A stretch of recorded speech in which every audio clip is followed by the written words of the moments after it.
英語聞き流し10分間、名作リスニング、英語テキストと MP3 ダウンロード、その他の物語は、ホームページよりご利用いただけます。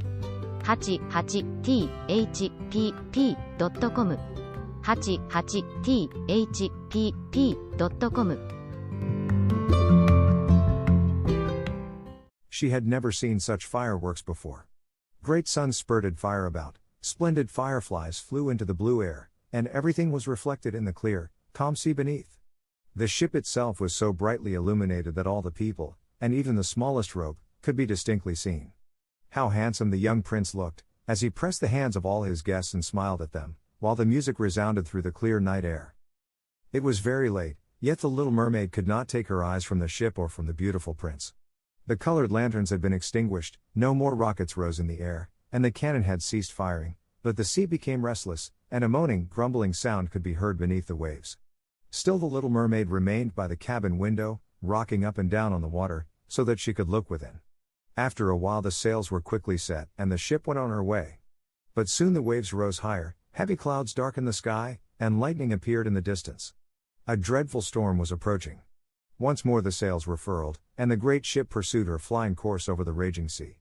The waves rose mountain high, as if they would overtop the mast, but the ship dived like a swan between them, then rose again on their lofty, foaming crests.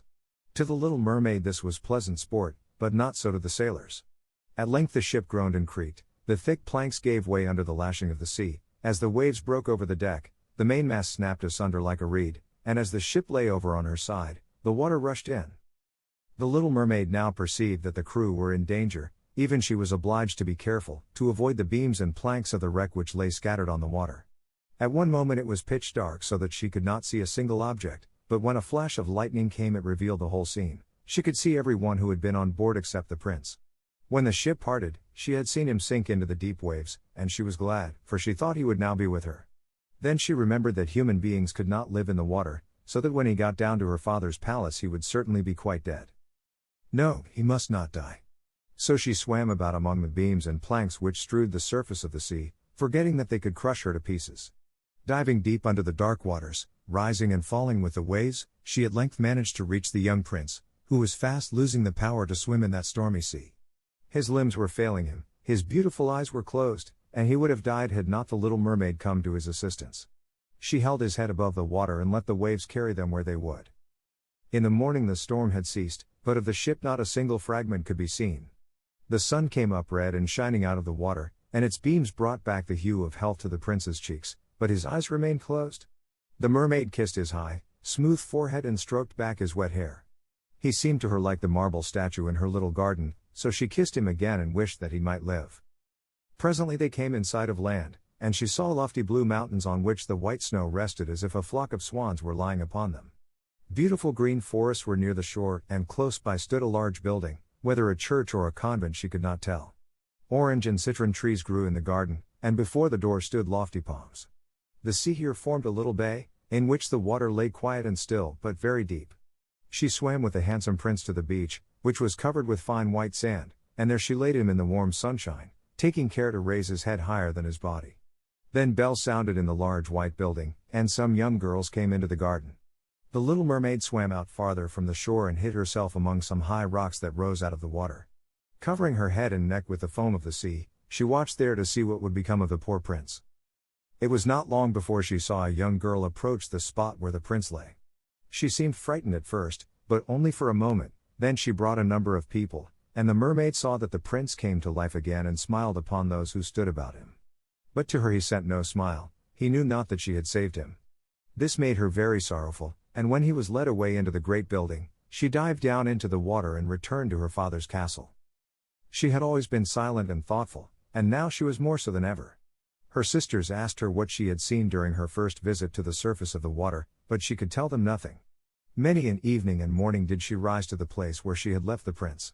She saw the fruits in the garden ripen and watched them gathered, she watched the snow on the mountain tops melt away, but never did she see the prince, and therefore she always returned home more sorrowful than before. It was her only comfort to sit in her own little garden and fling her arm around the beautiful marble statue, which was like the prince. She gave up tending her flowers, and they grew in wild confusion over the paths, twining their long leaves and stems round the branches of the tree so that the whole place became dark and gloomy. At length she could bear it no longer and told one of her sisters all about it. Then the others heard the secret, and very soon it became known to several mermaids, one of whom had an intimate friend who happened to know about the prince. She had also seen the festival on board ship, and she told them where the prince came from and where his palace stood. "Come, little sister," said the other princesses. Then they entwined their arms and rose together to the surface of the water, near the spot where they knew the prince's palace stood. It was built of bright yellow, shining stone and had long flights of marble steps, one of which reached quite down to the sea. Splendid gilded cupolas rose over the roof, and between the pillars that surrounded the whole building stood lifelike statues of marble.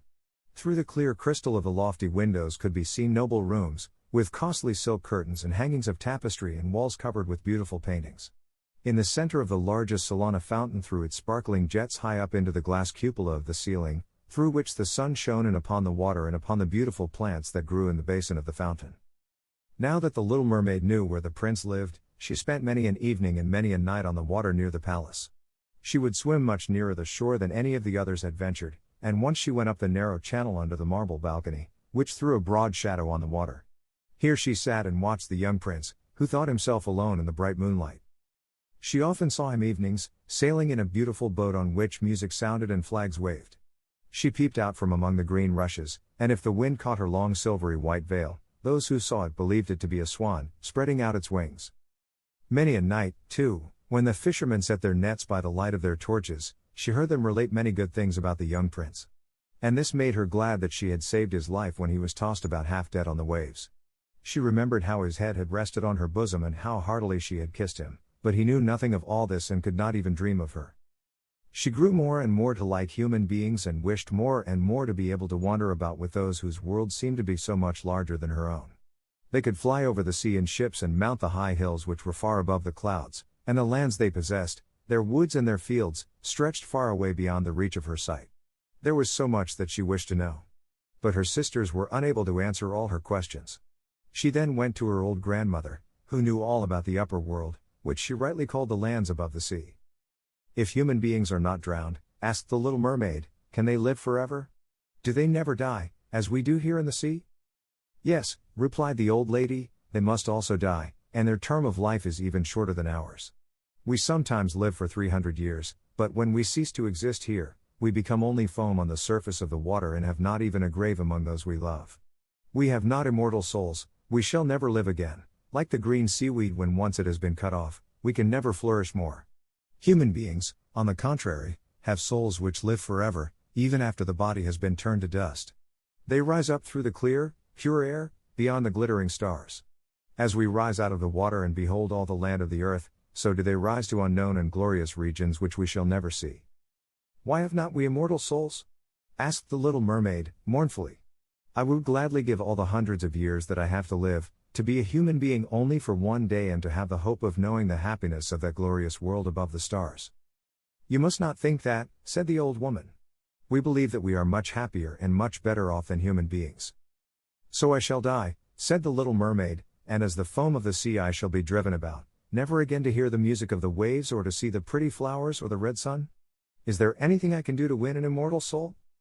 "No," said the old woman, "unless a man should love you so much that you were more to him than his father or his mother, and if all his thoughts and all his love were fixed upon you, and the priest placed his right hand in yours, and he promised to be true to you here and hereafter, then his soul would glide into your body, and you would obtain a share in the future happiness of mankind. He would give to you a soul and retain his own as well, but this can never happen. Your fish's tail, which among us is considered so beautiful, on earth is thought to be quite ugly.